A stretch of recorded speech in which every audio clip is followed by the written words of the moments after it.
우리 사무엘상 2장의 말씀 한 절씩 교독하시고요. 마지막 절 같이 합독하도록 하겠습니다. 제가 먼저 1절 읽을게요.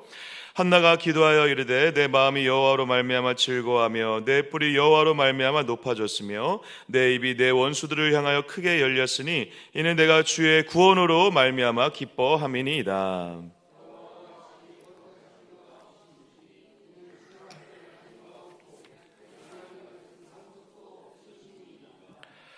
심히 교만한 말을 다시 하지 말 것이며 오만한 말을 너희 입에서 내지 말지어다. 여호와는 지식의 하나님이시라 행동을 달아 보시느니라. 풍족하던 자들은 양식을 위하여 품을 팔고 줄이던 자들은 다시 줄이지 아니하도다. 전에 임신하지 못하던 자는 7을 낳았고 많은 자녀를 둔 자는 쇠약하도다.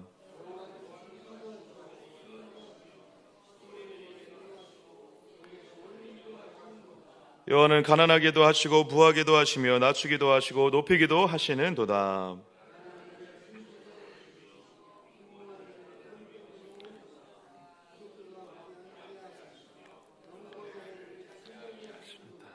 땅의 기둥들은 여호와의 것이라. 여호와께서 세계를 그것들 위에 세우셨도다. 그가 그의 거룩한 자들의 발을 지키실 것이요 악인들을 흑암 중에서 잠잠하게 하시리니 힘으로는 이길 사람이 없음이로다. 자는 산산이 깨어질 것이라. 하늘에서 우리로 그들을 치시리로다. 여호와께서 땅끝까지 심판을 내리시고 자기 여행에게 힘을 주시며 자기의 기름 부음을 받은 자의 뿔을 높이시리로다. 아멘. 엘가나는 라마의 자기 집으로 돌아가고 그 아이는 제사장 엘리 앞에서 여호와를 섬기니라. 그들은 행실이 나빠 여호와를 알지 못한다. 그 제사장들이 백성에게 행하는 간섭은 이러하니 곧 어떤 사람의 제사를 드리고 그 고기를 삶을 때 제사장의 사한이 손에 새 살 갈고리를 가지고 와서 냄비에나 솥에나 금수저나 가마에 널려 갈고리에 걸려 나오는 것은 제사장이 자기 것으로 가지되 실로에서 그곳에 온 모든 이스라엘 사람에게 이같이 할 뿐 아니라 기름을 태우기도 전에도 제사장의 사한이 와서 제사 드린 사람에게 이르기를 제사장에 구워 드릴 고기를 내라. 그가 내가 삶은 고기를 원하지 아니하고 날 것을 원하신다 하다.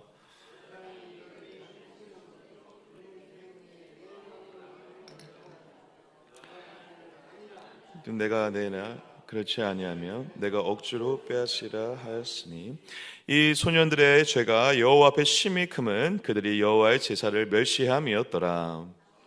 그랬을 때 세마포 에봇을 입고 여호와 앞에서 섬겼더라.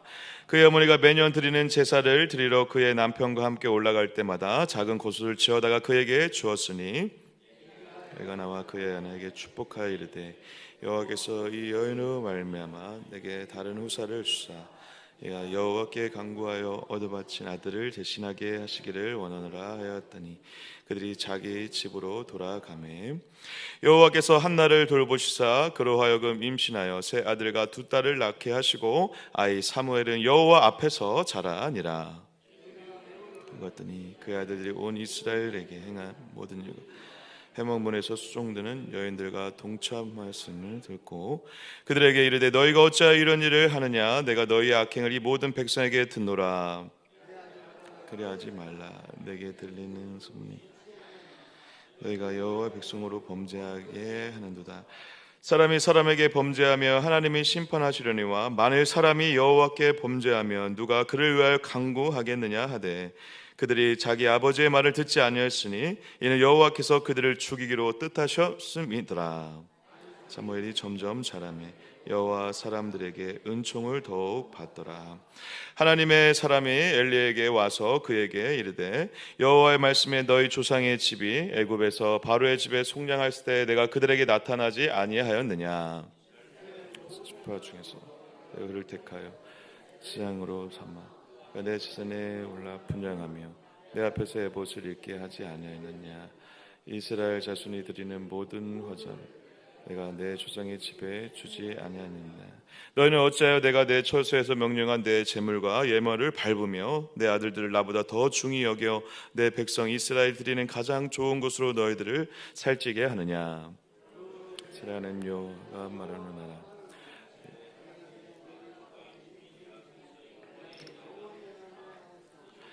여호와의 말함니 별탄코 그렇게 하지 아니하리라. 나를 존중히 여기는 자를 내가 존중히 여기고 나를 멸시하는 자를 내가 경멸하리라. 보라, 내가 내 팔과 내 조상의 집 팔을 끊어 내 집에 노인이 하나도 없게 하는 날이 이를지라. 모든 복을 내리는 중에 너는 내 초소의 환난을 볼 것이요 내 집에 영원토록 노인이 없을 것이며 내 제단에서 내가 끊어 버리지 아니할 내 사람이 내 눈을 쇠잔하게 하고 내 마음을 슬프게 할 것이요 내 집에서 출산되는 모든 자가 젊어서 죽으리라. 비느하스가 한날에 죽이느니 한 그 일이 내게 표징이 되리라. 내가 나를 위하여 충실한 제장을 일으키리니 그 사람은 내 마음 내 뜻대로 행할 것이라.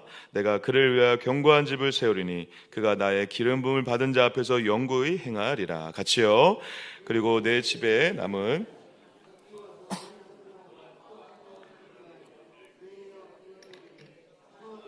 내게 제사장의 직분 하나를 맡겨 내게 떡 조각을 먹게 하소서 하리라 하셨다 하니라. 아멘. 아멘. 할렐루야. 또 이 새벽에 주님의 말씀을 사모하는 마음으로 하나님 앞으로 달려나오신 여러분을 주님의로 환영하고 축복하며 그 말씀을 통하여서 우리의 심령에 우리의 영혼이 새롭게 회복되어지고 그 주님의 놀라운 위로와 회복의 역사가 있는 복된 새벽이 되시기를 주의 이름으로 간절히 축복합니다. 우리 사무엘상을 이제 지난 금요일부터 좀 나누고 있는데요. 사무엘상 이전의 책이 룻기였습니다. 이 룻기를 통해서 사사시대의 어떤 한복판에 어두웠던 그 한복판에 그래서 아무런 희망과 소망이 보이지 않는 그때 한 여인을 통해서 이 작은 한 이방 여인을 통해서 그것도 이스라엘 족속이 아니라 이방 여인을 통해서 하나님께서 새 일을 준비하셨던 것이죠. 그 여인을 통해 새로운 시대를 준비하는 그래서 이것이 끝이 아니라 너네들이 지금 엉망진창으로 만들고 있는 이 나라가 끝이 아니라 하나님은 하나님의 일을 하시겠다라고 하는 의지를 담아 한 여인을 불러내시고 그를 통해 누구를 낳게 하시는 것입니까? 다윗 왕을 낳게 하시는 것이죠. 할렐루야. 이것이 하나님의 일하심이죠. 그 한 여인을 통해서 새로운 시대를 준비하셨던 것처럼 그 시대가 이제 시작되는 것이 무엇입니까? 사무엘 상하죠. 여러분 사무엘 상하는 근데 여러분 잘 알다시피 누구의 이야기로 가득 차죠? 지금 제가 어떤 한 여인을 얘기하면서 한 여인이 낳았던 그 자손이 누구? 다윗 왕. 예, 그 다윗 왕과 물론 다윗 왕 이전에 왕이 한 명 더 있었죠. 진짜 초대 왕 누구죠? 사울이죠. 그 사울과 다윗 왕으로 이어지는 이 왕정 시대, 새로운 왕정 시대의 이야기로 가득 차 있습니다. 그리고 사무엘 상하가 끝나면 이제 다윗 이후에 수많은 왕들이 이제 등장을 하게 되는데 솔로몬 이후에 수많은 왕의 열왕들의 이야기가 바로 열왕기 상하죠. 근데 여러분 여기서 이 사무엘 상하는 왕정 시대잖아요. 그래서 이제 사사시대에서 왕정시대로 넘어가는 것인데 사사시대에서 왕정시대로 넘어가면 왕의 이야기가 나와야 되는 거니까 제 생각에는 다윗 상하라고 이름을 지어야 되잖아요. 웃으시니까 제가 너무 공감을 해주시는 거여서 감사하네요. 다윗 상하가 돼야 되잖아요. 그죠? 근데 다윗 상하가 안 되고 뭐가 됐죠 지금? 사무엘 상하가 됐다라는 것입니다. 좀 이상하지 않으십니까 여러분? 이상한 게 아니라 이거 의도적인 것이죠. 무엇이죠 여러분? 예, 왕의 시대이지만 지금 사사의 마지막이라고 할 수 있는 이제 마지막 사사를 사무엘로 우리가 마지막 사사로 우리가 인식을 하는데 보통 이 사무엘을 통해서 사무엘의 기름 부음을 받은 자 누구? 다윗을 통해서 이제 나중에 사무엘이 누구에게 기름을 붓습니까?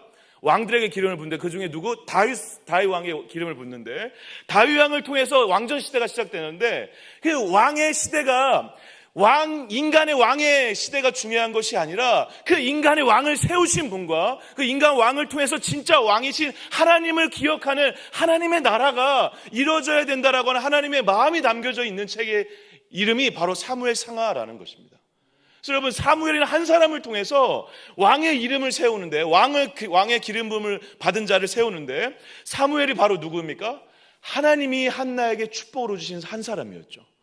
그 한 사람을 통해 하나님의 나라를 세워가는 첫 시작, 첫 단추를 끼워 맞추고 있는 것인데 그런 의미를 담아 사무엘 상하라는 이름을 성경 말씀에 지었다라는 것입니다. 저는 이것이 굉장히 의미심장하다는 생각이 들었습니다.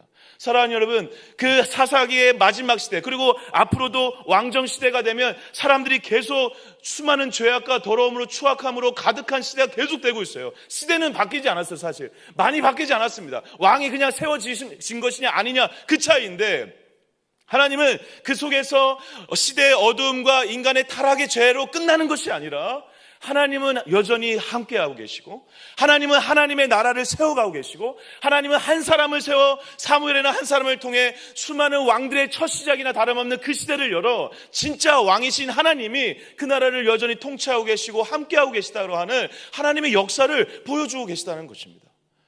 사랑하는 여러분, 우리 동강교회뿐만 아니라 이 시대에는 수많은 어두움으로 가득한 이 시대를 살아가고 있는 성도들입니다. 그래서 이 시대가 계속 반복될 수만, 예수님이 진짜 오실 날이 얼마 안 남았구나라고 하는 그런 인식과 생각 속에 살고 있을지 모르겠습니다. 그런데 여러분, 잊지 마시길 바랍니다. 모든 역사의 주관자이신 분은 하나님 한 분밖에 없은 줄 믿습니다.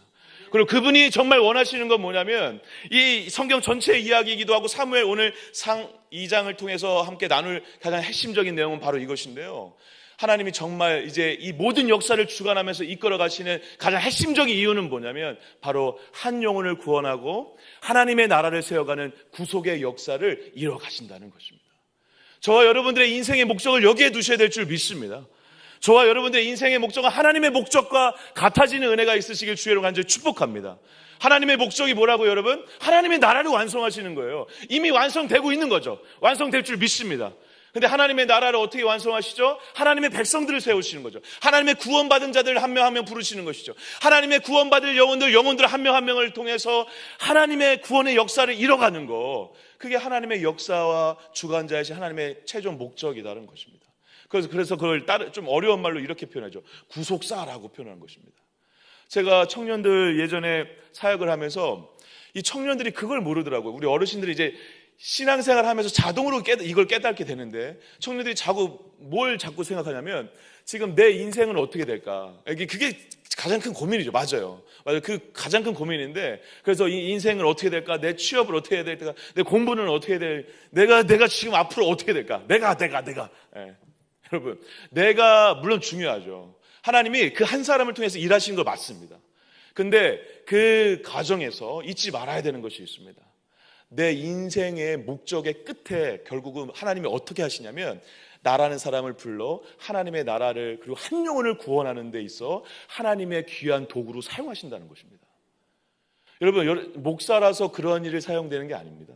여러분, 한 분 한 분 모두에게 부르심의 목적이 분명히 있은 줄 믿습니다. 할렐루야.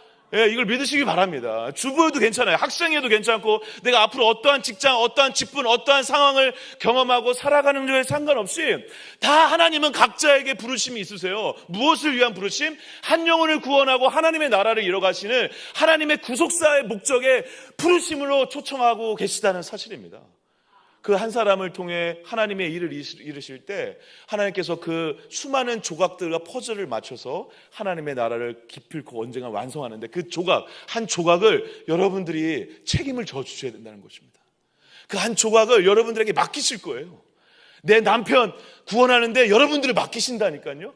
예, 말 더럽게 안 듣는 이 자녀를 왜 여러분들에게 맡기신다니까요. 여러분들의 있는 그 자리에서 하나님이 어떠한 모습으로 부르시든 간에 하나님이 찾으시는 그 한 사람이 되시는 은혜가 있으시기를 주의 이름으로 간절히 축복합니다. 오늘 성경 전체에 있어서 이 사무엘상하는 바로 그 얘기를 서두부터 하고 있는 거예요. 사무엘은 한 사람을 통해 하나님의 구속사를 이뤄가실 것이고, 특별히 하나님께서 이제 인간들이 원해서 왕정시대를 열었지만 그 나라의 진짜 왕은 누구라는 것을 잊지 말라는 것입니까?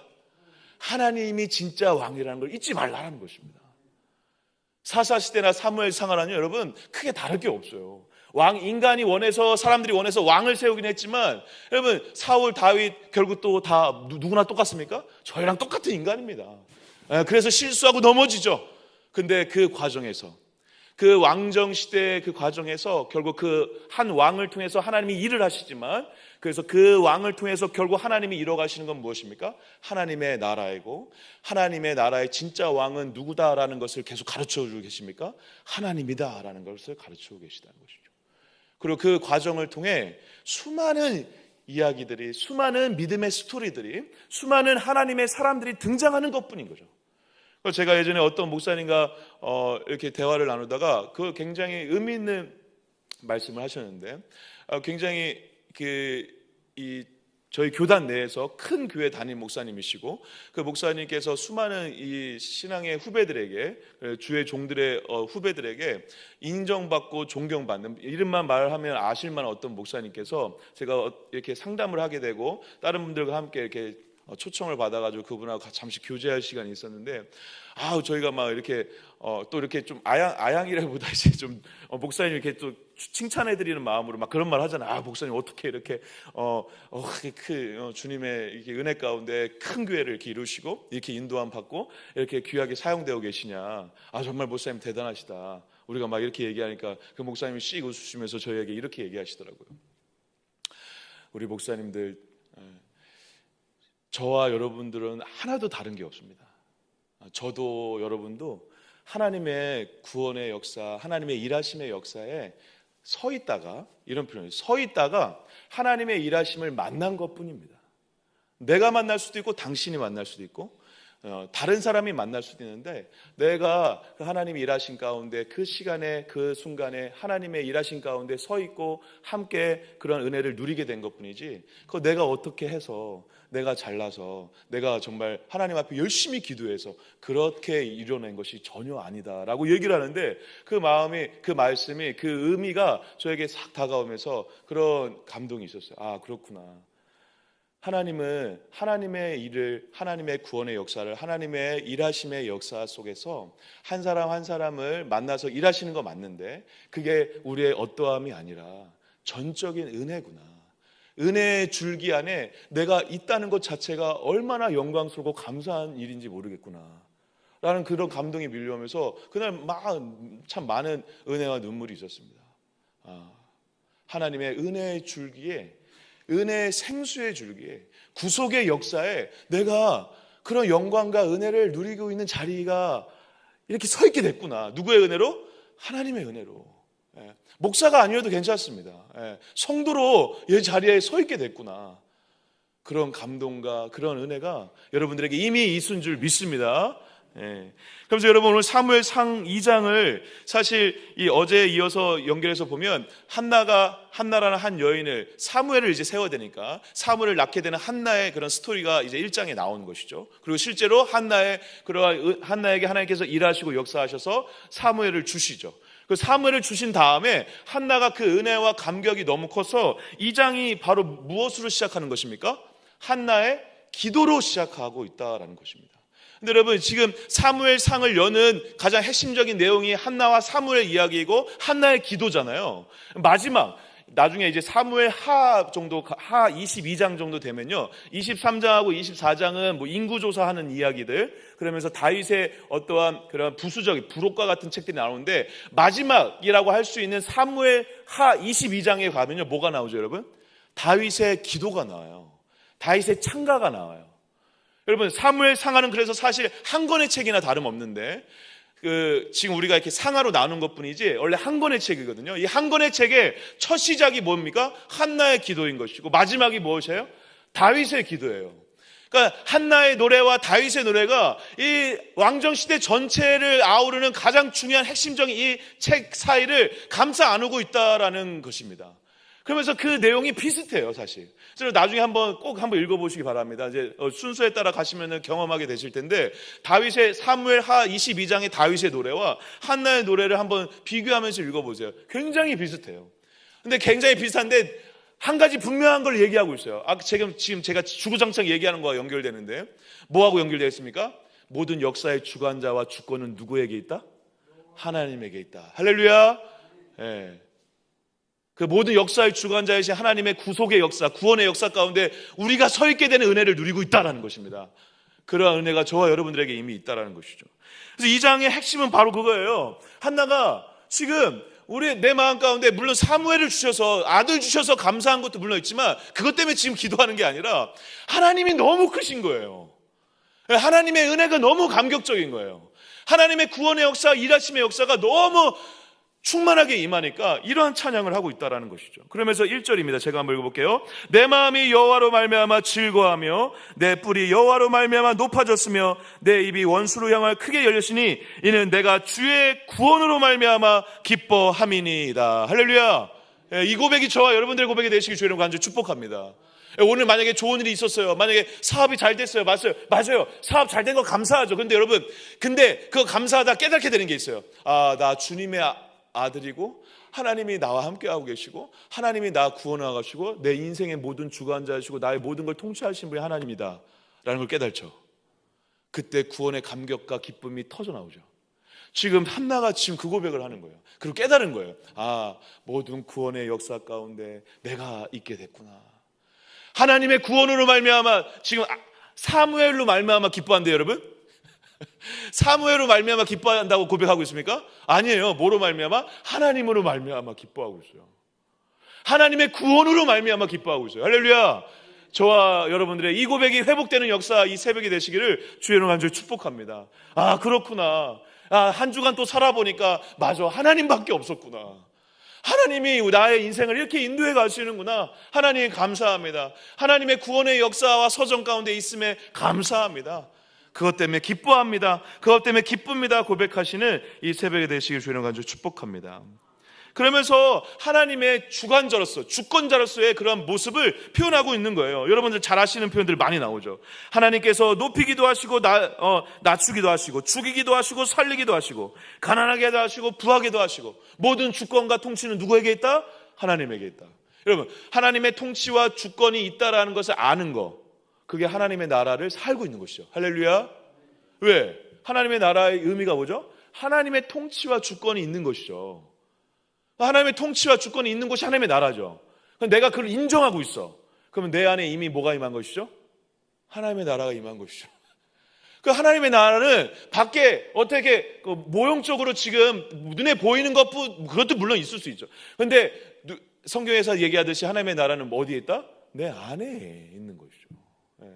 지금 한나는 그걸 지금 감격적으로 깨달은 거예요. 그래서 말할 수 없는 자유와 기쁨이 밀려온 것이죠.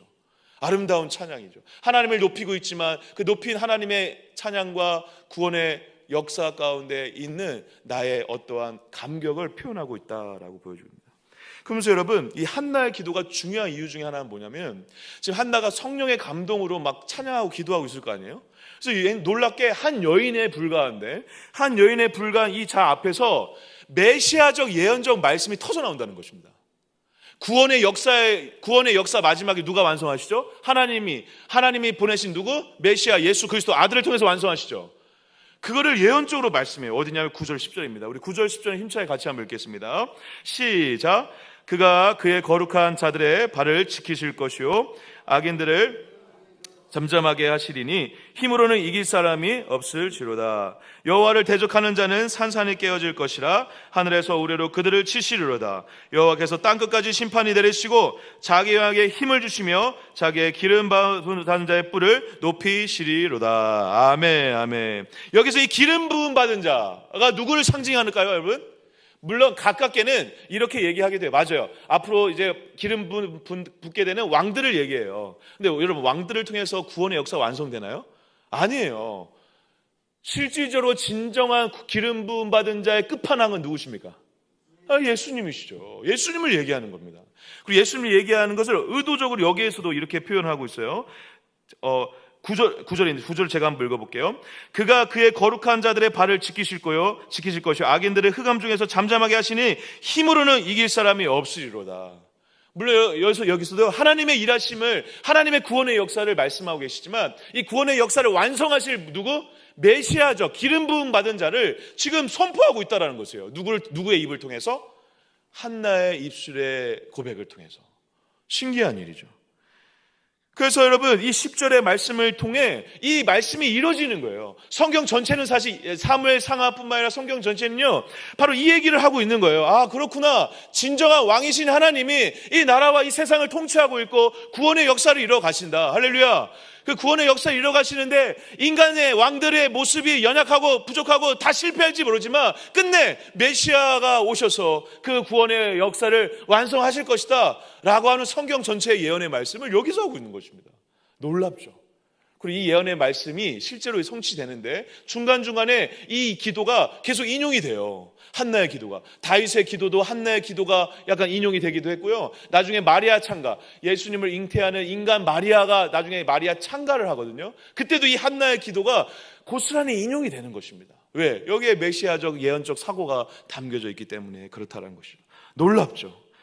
이 한나의 여인의 기도는 그래서 단순히 아들 주신 것 때문에 감사하고 있고 아들 주신 것 때문에 고백하고 있는 게 아니라 놀랍게 이 여인을 통해 하나님의 구속의 역사가 찬양되고 있고 하나님의 구속의 모든 역사를 여기 한 편의 시에 담아내고 있다라는 것입니다.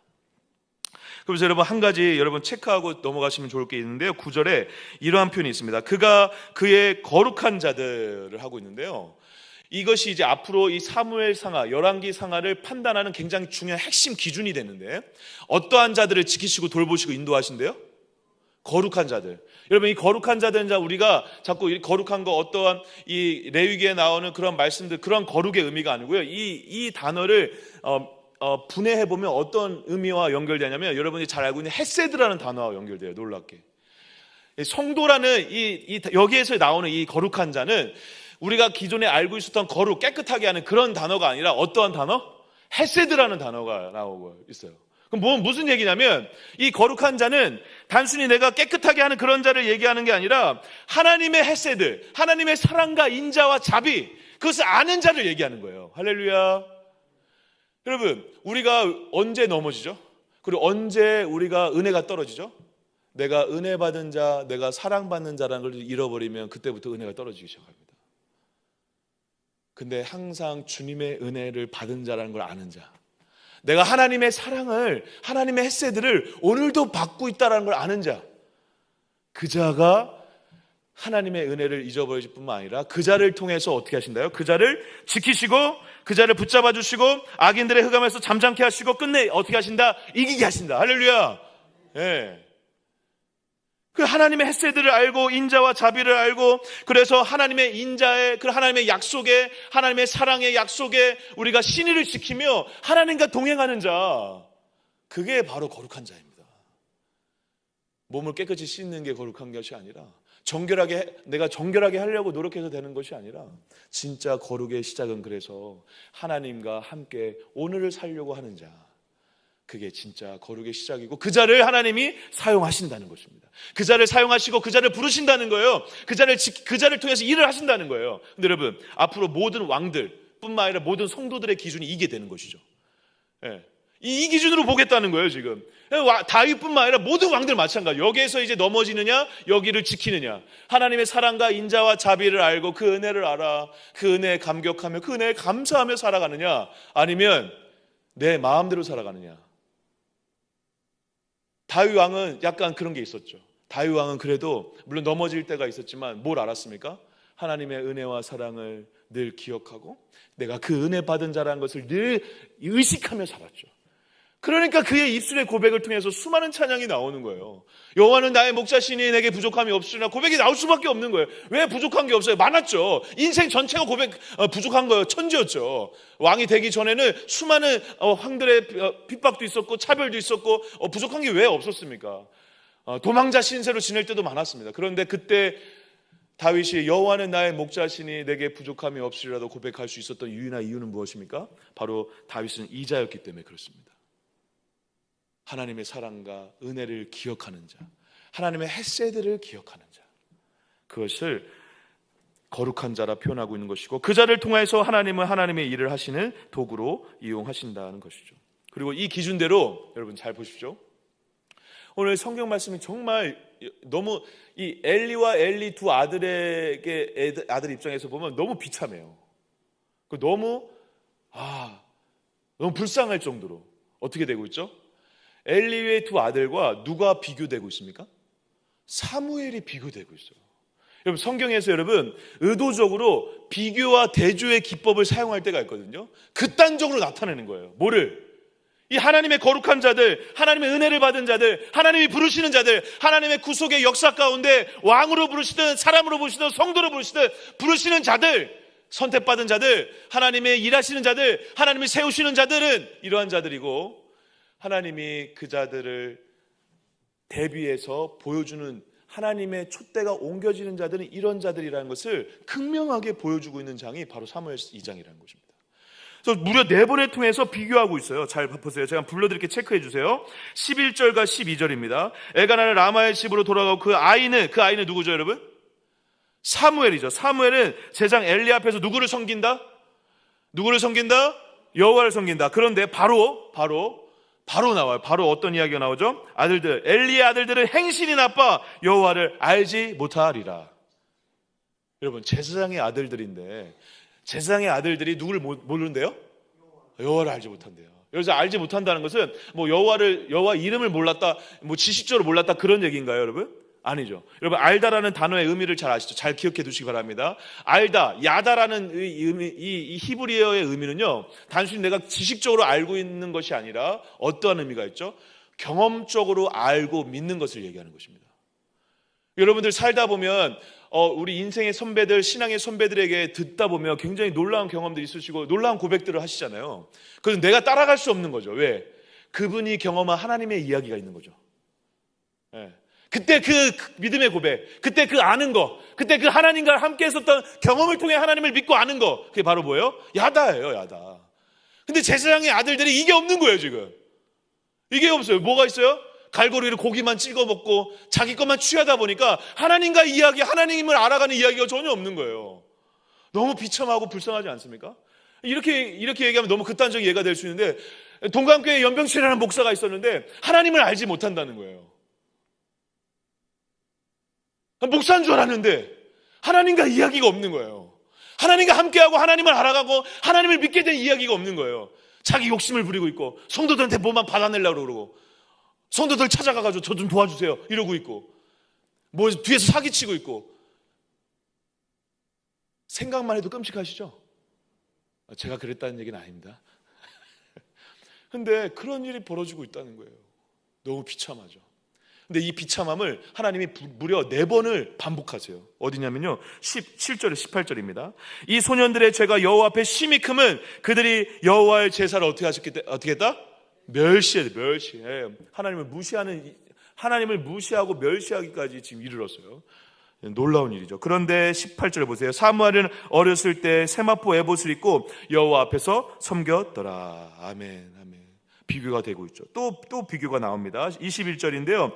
여호와께서 한나를 돌보시사 그로 하여금 임신하여 세 아들과 두 딸을 낳게 하셨고 아이 사무엘은 여호와 앞에서 자라니라. 아멘. 근데 22절 보세요. 엘리가 매우 늙었더니 그의 아들들이 온 이스라엘 행한 모든 일과 행범에서 추수성드는 여인들과 동침하였다고 나와 있죠. 비교가 되고 있죠. 그리고 마지막 비교입니다. 25절 말미인데요. 그들이 자기 아버지의 말은 듣지 않아요. 자기 마음대로 살아요. 사람들의 관계가 안 좋아요. 그런데 25절 보세요. 26절 보세요. 아이 사무엘이 점점 자라매 여호와와 사람들 앞에 은총을 더욱 받더라. 아멘. 여러분, 이 엘리의 아들들과 사무엘의 이야기 때문에요. 어떤 목사님들께서는 이 말씀을 통해 가정에서 가정교육을 엘리처럼 하면 안 되고 한나처럼 해야 된다. 가정교육의 어떤 기준으로 삼아서 사무엘처럼 아이들을 키워야 되고 사무엘 같은 아이들을 만들자라고 이렇게 얘기를 전하시기도 해요. 그것이 전혀 저는 틀렸다라고 말씀드리고 싶지는 않습니다. 그런데 여러분, 지금 2장에서 얘기하는 건 바로 그 얘기가 아니라, 애들 잘 키우자는 얘기가 아니라 지금 뭐하고 비교가 되고 있습니까?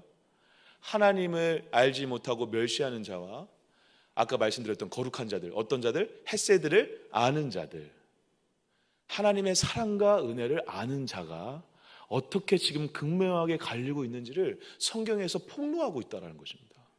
그러면서 이제 하나님께서 이 제사장의 아들들이 이렇게 죄악을 심하니까 그냥 넘어갈 수 없죠.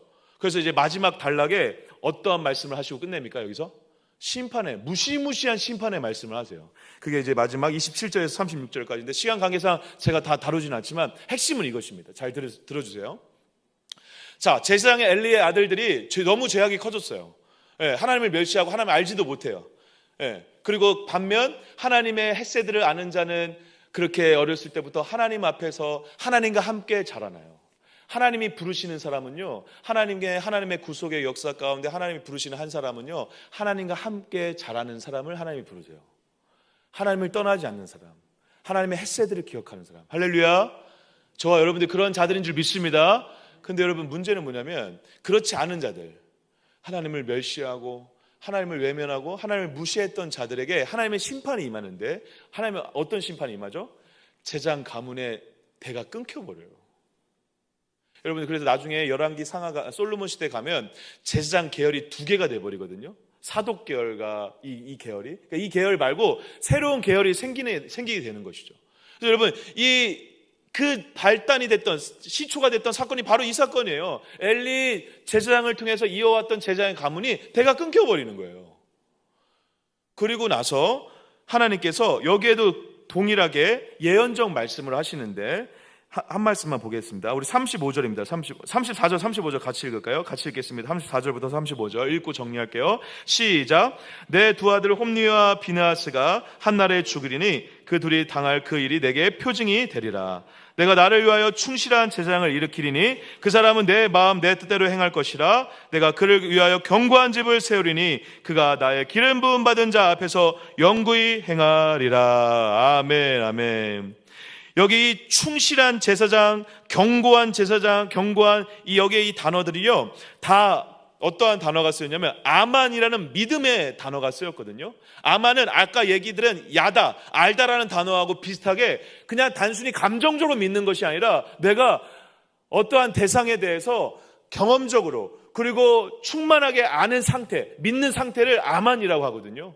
하나님이 그러한 단어를 의도적으로 쓰신 거예요. 믿음의 단어와 연결해서 쓰신 거예요. 충실한 제사장, 견고한 제사장을 일으키리라. 근데 여러분, 이 제사장이 비슷한 제사장이 한 명 나와요. 누구? 사무엘이.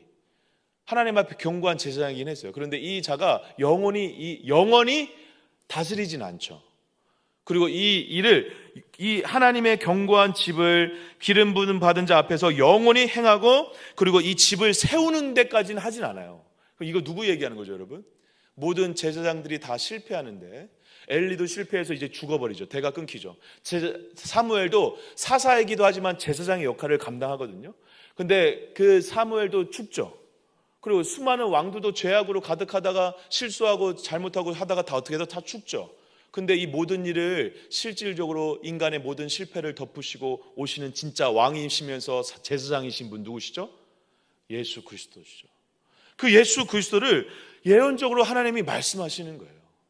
인간이 아무리 좋은 제사장이 있었고 좋은 왕이 있어도 그들은 제사를 끝내 완성하지 못했다라는 것입니다. 인간의 왕들이 끝내 이제 통치하는 이 시대가 아름답게 완성되지 못한다는 것입니다. 그런데 하나님이 준비하신 메시아 예수 그리스도를 통해서 그 제사를 완성하시고 한 진정한 왕으로 세우셔서 하나님의 나라를 완성하신다라는 것을 여기에서 말씀하시고 선포하심으로 인해서 지금 진짜 하나님의 마음은 뭐냐면 지금 그러니까 나는 엘리 제사장 쓰지 않겠다. 너네들 이제 끝났다. 죽었다. 맞아요. 그 얘기도 포함되어 있어요. 그런데 그 끝이 아니라 하나님은 하나님께서 이루시고 말씀하신 약속을 끝내 다른 방법을 통해서도 이루신다라고 하는 의지와 마음을 담겨서 선포하고 계시다는 것입니다. 그리고 그 약속을 누굴 통해서 이루신다고요? 바로 예수 그리스도를 통해서 이루신다는 것입니다. 사랑하는 여러분, 하나님께서 30절에 이러한 말씀들을 하세요. 나를 존중히 여기는 자를 내가 존중히 여기고 나를 멸시하는 자는 내가 경멸하리라. 여러분, 하나님께서 처음부터 이런 말씀 하셨습니까? 아니에요. 이런 말씀은 지금 추가가 된 거예요. 하나님은 원래 그러한 분이 아니시죠. 나를 존중히 여기고 존중히 여기고 아니요. 하나님 원래부터 우리를 존중히 여기시죠. 그런데 하도 이 제사장들이 말을 안 듣고 자기 마음대로 사니까 이제 이러한 사람을 통해서는 일을 할 수 없다라는 것을 지금 반복적으로 그리고 임시적으로 얘기하시는 거예요. 이런 사람이 돼서는 안 된다라는 것입니다. 하나님을 존중히 여기는 사람을 내가 존중히 여기고 하나님을 경멸하고 멸시하지 않는 자를 내가 사용하리라 라는 시대를 지금 새로운 시대를 여셨어요. 그런데 여러분, 이러한 사람들만 하나님이 정말 사용하시고 그렇게 이런 사람들만 가지고 하나님의 약속을 이루셨을까요? 아니에요. 여러분 잘 아시다시피 다윗도 어느 순간 넘어져 버렸어요. 근데 다윗을 또 어떻게 하시죠? 이렇게 세우시고 사용하시죠. 왜? 하나님이 약속하신 약속의 은혜와 사랑이 있기 때문에 그렇죠. 사랑하는 동감교회 성도 여러분, 저와 여러분들의 어떠함과 실수와 연약함이 그렇다고 막 살으라고 말씀드리는 것이 아닙니다. 그 절망의 자리, 무너짐의 자리에서 다시 기억하셔야 될 게 있습니다.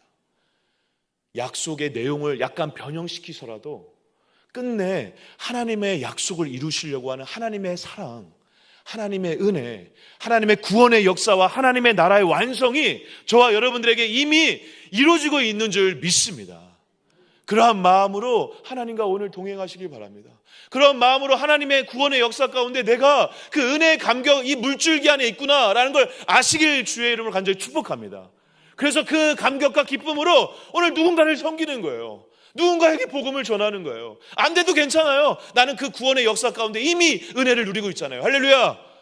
그러한 감격으로 그 하나님의 구원의 역사 가운데 이 메시아를 통해서 이루신 하나님의 놀라운 완성의 역사 가운데 이미 내가 있다라는 사실을 기억하시고, 오늘 저와 여러분들의 오늘 한날이 너무도 아름다운 하나님과의 이야기가 가득한, 하나님을 멸시하는 자가 아니라 하나님을 아는 자로, 하나님을 믿는 자로 살아가시는, 그래서 끝내 거룩한 자로 인정받으시는, 나 하나님과 함께 했었던 그런 이야기가 있어. 나 하나님과 함께 했었던 하나님과의 사랑의 이야기가 있어. 나 하나님의 은혜를 기억하는 자야 라고 고백하시는 거룩한 자가 되시기를 주의 이름으로 간절히 축복합니다.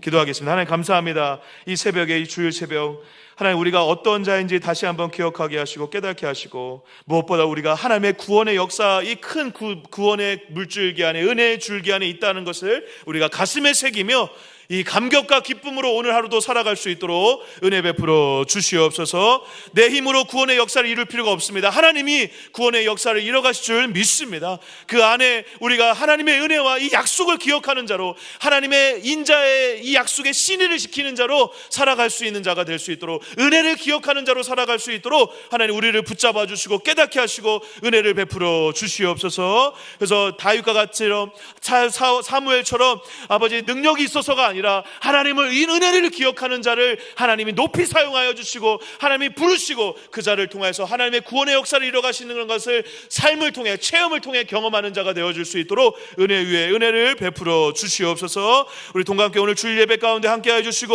우리 여름 성경학교와 청년부, 청소년부 수련회 가운데도 함께해 주셔서 믿음의 세대들이 하나님을 만나는 역사가 있는 복된 시간들 될 수 있도록 은혜 베풀어 주시옵소서. 우리 주여 한번 외치고 이렇게 기도하시다가 자유롭게 돌아갑니다.